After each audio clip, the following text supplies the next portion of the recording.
Hello student, हम यहाँ पर आज जनरल पे ही अंडर एंट्री करना सीखेंगे। रिकॉर्डिंग कैसे करते हैं जनरल में स्टेप बाय सीखेंगे। परचेज गुड्स, जब हम गुड्स परचेज करते हैं तब उसको अपने बुक में ऑनर अपने यहाँ जनरल एंट्री में किस प्रकार रिकॉर्ड करता है। तो परचेज गुड्स, इसको पहले एक बार क्लियर कर लेते हैं। यहाँ पर गुड्स शब्द जो यूज किया गया है, इस गुड्स शब्द का पिछले वीडियो में भी बताया गया था कि वह प्रोडक्ट होता है जो बिजनेस में सेल करने के लिए, बेचने के लिए रखा जाता है। तो कहने का मतलब ये है कि जब हमारा बिजनेस जिस प्रोडक्ट में डील किया जाता है वह प्रोडक्ट हमारा बिजनेस का गुड्स होता है। तो उसको सेल आउट करने के लिए हमें परचेज करना होता है। हम होलसेल मार्केट से, मैन्युफैक्चर यूनिट से इसको परचेज करते हैं और परचेज करके अपने शोरूम पर, शॉप पर से रखते हैं और सेल आउट करते हैं। अब हम इसका जब गुड्स को बेचने के लिए परचेज करेंगे तब उसकी एंट्री जनरल में कैसे लिखेंगे, इसके लिए हम आपको बताएंगे कि जनरल एंट्री में परचेज किए गए गुड्स को कैसे नोट किया जाता है। तो पहले इससे रिलेटेड एक ट्रांजैक्शन यहाँ नोट करते हैं। वह ट्रांजैक्शन यहाँ पे लिखेंगे, purchase goods for cash rupees 10,000, 10 lakh कर दीजिए, 10,000 बहुत कम हो रहा है। Purchase goods for cash rupees 10 lakh, 10 lakh rupees का गुड्स परचेज किया है, यानी वह प्रोडक्ट परचेज किया है जिसे हमें बिजनेस में सेल आउट करना है, सेल करना है। तो परचेज गुड्स फॉर कैश लिखा हुआ है, फॉर कैश लिखा है, इसका मतलब ये हमारा ट्रांजैक्शन कैश में है। गुड्स कमीशन हो रहा है बिजनेस में, कैश बिजनेस से गोज आउट हो रहा है। कैश हमारा रियल अकाउंट होता है, गुड्स जो होता है वो परचेज किया जा रहा है, वो भी रियल अकाउंट है। तो दोनों इसमें अकाउंट रियल अकाउंट है। अब इसको जनरल में एंट्री करने के लिए जनरल एंट्री का प्रोफार्मा तैयार करेंगे। जनरल एंट्री के प्रोफार्मे में कल आपने इसको समझा था, इससे पहले भी वीडियो में आपने समझा दिया गया था फॉर्मेट बनाकर जनरल एंट्री का। तो ये फॉर्मेट हम उसी अकॉर्डिंग यहाँ बना रहे हैं, इसको आप आराम से बना सकते हैं। फर्स्ट नंबर का दिया हुआ है डेट का कॉलम, तो ये डेट लिखेंगे। सेकंड नंबर आपका पार्टिकुलर होता है, इसके बाद ये आता है आपका LF, फिर अमाउंट के 2 कॉलम होते हैं, इसे अमाउंट डेबिट बोलते हैं और ये अमाउंट क्रेडिट होता है। इस प्रकार ये आपका जनरल का फॉर्मेट बन जाता है। यहाँ पे लिख देते हैं जनरल।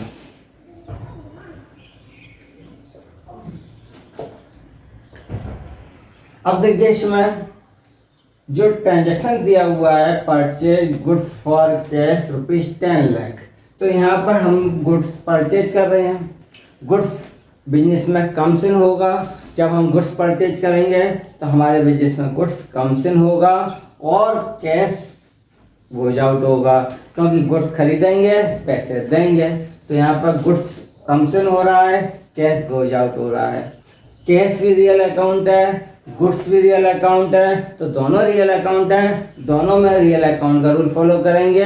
रियल अकाउंट का रूल होता है debit what commission, credit what goes out. तो यहाँ पर कमीशन हो रहा है गुड्स, तो यहाँ पर इसकी एंट्री यहाँ पर क्या लिखेंगे, परचेज अकाउंट।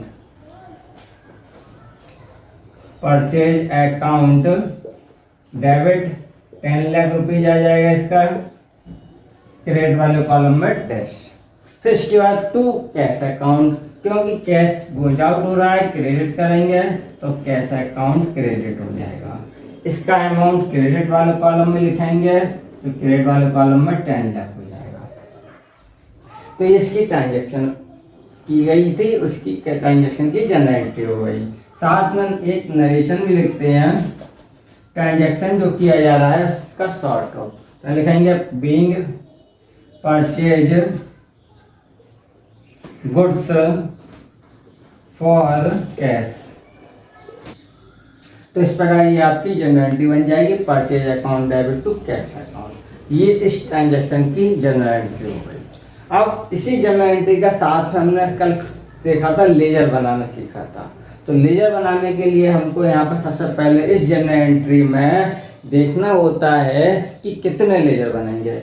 एक तो आपका परचेज अकाउंट का बनेगा, दूसरा कैश अकाउंट का बनेगा। अब दूसरी बात एक और हाँ समझ लीजिए कि यहाँ पर अभी तक आपने गुड्स के नाम से सुना था, अब यहाँ पर हमने गुड्स को परचेज अकाउंट में लिखा है, क्योंकि यहाँ पर हम पहले से पहले पढ़ चुके थे कि गुड्स को डिवाइड जब करते हैं तो परचेज अकाउंट, सेकंड होता है आपका सेल्स अकाउंट, थर्ड नंबर पे आता है परचेज रिटर्न,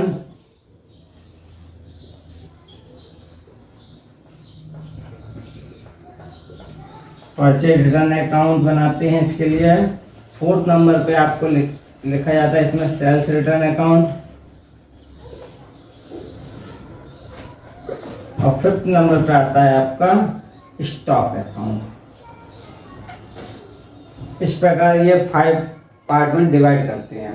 तो जब गुड्स को 5 पार्ट में डिवाइड करते हैं तो जब यहाँ पर हम परचेज करेंगे सामान, जो प्रोडक्ट सेल आउट करना है उसको परचेज किया जाता है, तो उसके लिए परचेज अकाउंट को लिखा जाता है। फिर वही गुड्स जब सेल किया जाता है तो सेल्स अकाउंट में लिखते हैं। तो जब हम यहाँ पर जनरल एंट्री में लेजर में लिखेंगे तो यहाँ पर purchase sales, purchase return, sales return, stock, इस तरह से अलग अलग लिखेंगे, जिससे हमको जानकारी हो जाएगी कि टोटल हमने कितना परचेज किया, टोटल कितनी सेलिंग की गई है, हमारे पास स्टॉक में कितना बचा है, ऐसा कितने गुड्स की अमाउंट है जो परचेज रिटर्न के रूप में हुआ है कि जिसका पैसा नहीं लेना है, और ऐसा कितना अमाउंट है जो कस्टमर से हमारे पास वापस आया है। इसलिए इसको यहाँ पर अलग अलग डिवाइड करके लिख लेते हैं। अब हमको यहाँ पर परचेज और कैश, ये 2 अकाउंट के लेजर भी बनाने हैं, तो हम यहाँ पर परचेज और कैश के लेजर बनाएंगे। देखिए परचेज अकाउंट और कैश अकाउंट, हमारे पास परचेज अकाउंट एक लेजर बनाएंगे और सेकंड नंबर पे कैश अकाउंट का लेजर बनाएंगे, यानी टोटल 2 लेजर इसमें बनाएंगे। इस एक ट्रांजेक्शन की जनरल एंट्री की गई है, उस जनरल एंट्री में हमारे पास परचेज अकाउंट और कैश अकाउंट एक ही नेचर का एक ही लेजर बनाते हैं, बार बार लेजर नहीं बनाते हैं। तो जितना भी बिजनेस में परचेज होगा वो इसी परचेज अकाउंट में लिखा जाएगा। इसी प्रकार कैश से रिलेटेड जितने भी ट्रांजेक्शन होंगे वो सब कैश ट्रांजेक्शन इसमें पोस्ट किए जाएंगे। तो इसके लिए हमें कैश अकाउंट एक टाइम लेजर बनाना होगा। तो यहाँ पर अब इसमें पोस्टिंग कैसे करते हैं इसको समझना है। यहाँ परचेज अकाउंट देखिए डेबिट हो रहा है, और यहाँ पर लेजर के इस वाले पार्ट को डेट पर्टिकुलर जीएफ अमाउंट ये डेबिट साइड रहता है, डेट पर्टिकुलर जीएफ अमाउंट ये क्रेडिट साइड रहता है। इसी प्रकार कैश अकाउंट में date particular JF amount debit side रहता है और क्रेडिट साइड में रहता है। तो यहाँ पर हमको ये देखना है परचेज अकाउंट डेबिट है, इसलिए हम परचेज अकाउंट के डेबिट साइड में एंट्री करेंगे। यहाँ कैश अकाउंट क्रेडिट है, कैश अकाउंट के क्रेडिट साइड में एंट्री करेंगे। तो इस चीज़ को आप अच्छे से समझ लें कि आपका परचेज अकाउंट इसमें डेबिट है, इसलिए परचेज अकाउंट के डेबिट साइड में पोस्टिंग होगी, और कैश अकाउंट इसमें जनरल एंट्री में क्रेडिट है तो कैश अकाउंट के क्रेडिट साइड में पोस्टिंग होगी। ये बात क्लियर हो गई। अब लिखेंगे क्या, परचेज अकाउंट डेबिट है इसलिए डेबिट साइड में पोस्टिंग करेंगे, उसके क्रेडिट वाले अकाउंट का नाम लिखेंगे। तो इस जनरल एंट्री का क्रेडिट अकाउंट कौन सा है, कैश, तो यहाँ पर लिख देंगे to cash. Amount 10 lakh rupees आ जाएगा। इस ट्रांजैक्शन का टोटल अमाउंट कितना, 10 लाख। इसी प्रकार परचेज अकाउंट के डेबिट साइड में टू कैश अकाउंट लिख दिया। अब कैश अकाउंट जो पोस्टिंग करेंगे तो कैश अकाउंट यहाँ पर क्रेडिट है, कैश अकाउंट के क्रेडिट साइड में पोस्टिंग करेंगे उसके डेबिट वाले अकाउंट का नाम। तो डेबिट वाले अकाउंट का नाम है परचेज अकाउंट, तो यहाँ पर लिखेंगे बाय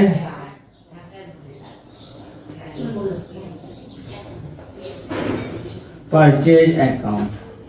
ये अमाउंट आ जाएगा, इसका ट्रांजैक्शन का अमाउंट 10 लाख रुपीज। तो 10 लाख रुपये हो जाएगा। तो लिख लीजिए अभी बात।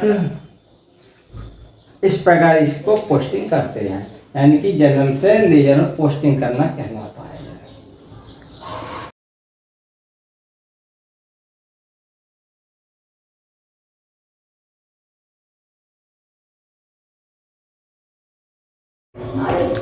हाँ देखिए, अभी इससे पहले परचेज से रिलेटेड हम लोगों ने ट्रांजेक्शन पढ़ा था कि जब गुड्स परचेज किया जाता है तब जनरल एंट्री में लिखते हैं और उसके लेजर बनाते हैं। अब हम सेल से रिलेटेड पढ़ेंगे। तो जब सेल्स अकाउंट हमारा रहेगा, जब गुड्स सोल्ड किया जाएगा तब उसको जनरल एंट्री में कैसे लिखेंगे, जनरल एंट्री से उसके लेजर में पोस्टिंग कैसे करेंगे इसको समझेंगे। तो इसका यहाँ पर सेल्स से रिलेटेड एक ट्रांजेक्शन यहाँ लिखते हैं।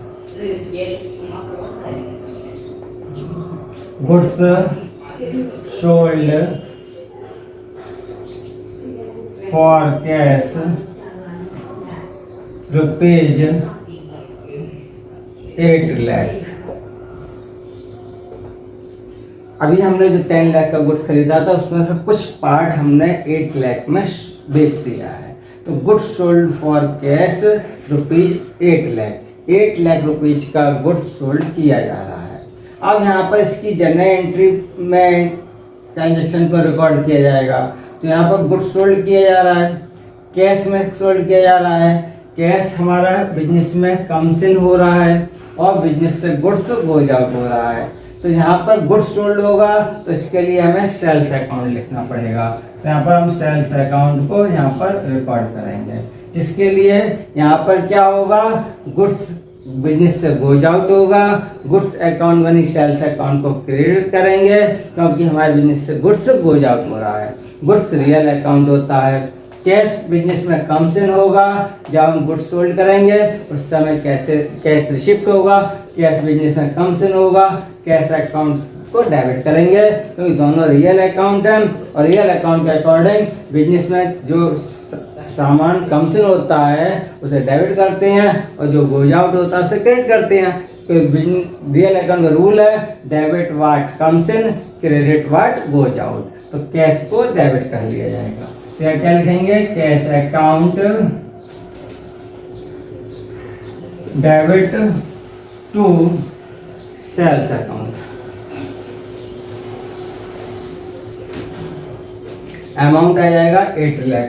8 लाख रुपीज की अमाउंट का गुड्स सोल्ड किया गया है, यानी कि जो गुड्स आपने परचेज किया था उसमें से कुछ पार्ट 8 लाख रुपीज में सोल्ड कर दिया गया है। अब इससे रिलेटेड नरेशन लिखेंगे, being sold goods for cash rupees 14 लिख सकते हैं। Being sold goods for cash rupees 10 lakh, 8 lakh जितना भी हो, नहीं तो इतना भी लिखा जा सकता है। तो इस प्रकार ये आपकी इसकी जनरल एंट्री बनती है।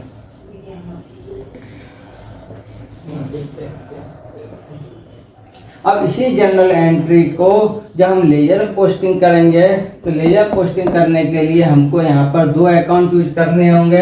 पहला कैश अकाउंट, दूसरा सेल्स अकाउंट। अब कैश अकाउंट ऑलरेडी बना हुआ है क्योंकि उसी में हम आगे बढ़ाते जाते हैं, अलग से तो नहीं बनाते हैं। एक बार लेजर बनाते हैं कैश अकाउंट, या जो भी लेजर बनाएंगे एक बार एक टाइम बनाएंगे और बिजनेस के फिर ट्रांजेक्शन उसी में आगे पोस्टिंग करते जाते हैं। तो कैश अकाउंट हमारे पास पहले से बना हुआ है जिसमें परचेज की एंट्री की गई है। उसी में कैश अकाउंट में हम यहाँ पर इस ट्रांजेक्शन को भी पोस्ट करेंगे। तो कैश अकाउंट यहाँ डेबिट है, यहाँ पर कैश अकाउंट डेबिट है, इसलिए कैश अकाउंट के डेबिट साइड में पोस्टिंग करेंगे। उसके क्रेडिट अकाउंट का नाम लिखेंगे टू सेल्स अकाउंट। यहाँ पे लिख दिया जाएगा to sales account. Sales account कितना रुपए का है, 8 लाख रुपीज। तो 8 लाख रुपीज हमको कैश रिसिप्ट हो गया सेल्स के थ्रू। अब सेकंड नंबर पे देखेंगे, कैश अकाउंट में पोस्टिंग हो गई। अब सेल्स अकाउंट है, सेल्स अकाउंट यहाँ क्रेडिट हो रहा है, इसलिए सेल्स अकाउंट के क्रेडिट साइड में पोस्टिंग की जाएगी। उसके डेबिट वाले अकाउंट का नाम, तो यहाँ पे क्या लिखेंगे, बाय कैश अकाउंट। अमाउंट कितना हो जाएगा इसका, ट्रांजेक्शन का अमाउंट 8 लाख है, 8 लाख लिख दिया जाएगा। इस प्रकार हम कैश और सेल्स अकाउंट में पोस्टिंग करते हैं। तो जो ट्रांजैक्शन आपका दिया है उसका आपने पहले जनरल एंट्री बनाया, जनरल एंट्री का आपने सेल्स और कैश में पोस्टिंग किया, तो इसको भी इसी प्रकार पोस्टिंग करेंगे। अब आपने रियल अकाउंट के 2 ट्रांजैक्शन समझ लिए, अब इसके और भी ट्रांजैक्शन समझेंगे, रियल अकाउंट के 1-2 ट्रांजैक्शन और समझेंगे, फिर उसकी प्रैक्टिस करेंगे। रियल अकाउंट का फिर हम पर्सनल अकाउंट और रियल अकाउंट के ट्रांजैक्शन समझेंगे, नॉमिनल अकाउंट के समझेंगे। स्टेप बाय स्टेप एक एक करके हर स्टेप के ट्रांजैक्शन को जनरल एंट्री और पोस्टिंग में, जनरल एंट्री में रिकॉर्ड करना और जनरल एंट्री का लेजर में पोस्टिंग करना सीखते जाएंगे।